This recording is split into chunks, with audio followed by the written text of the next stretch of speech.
Case briefs and so much more.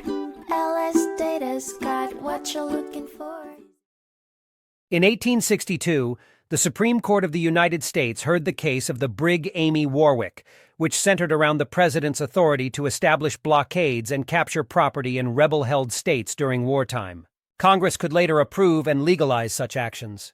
During the Civil War, the ship Hiawatha was seized and its cargo confiscated as enemy's property for violating a blockade instituted by the president. Some of the owners of tobacco strips on board the Hiawatha disputed this confiscation, arguing that their goods were not enemy's property. The court ultimately decided that Lear Sons could reclaim their tobacco if they proved it was genuinely neutral. However, Ludlam Watson's claim was deemed enemy's property due to Watson's status as a resident of enemy territory.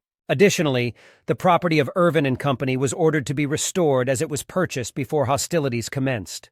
The rights of Scott and Clarke to commission were deemed irrelevant. The court addressed issues of presidential authority in implementing blockades, determining that a state of war existed between the two parties, and a blockade de facto required such a state according to international law. Neutral parties could challenge the blockade. The court held that the Hiawatha and its cargo were legally condemned as enemy property for violating the Civil War blockade. Lear Sons could reclaim their tobacco strips if proven neutral, while Ludlam Watson's claim was deemed enemy's property. Irvin Co.'s property was restored, and Scott and Clarke's commission rights were considered irrelevant.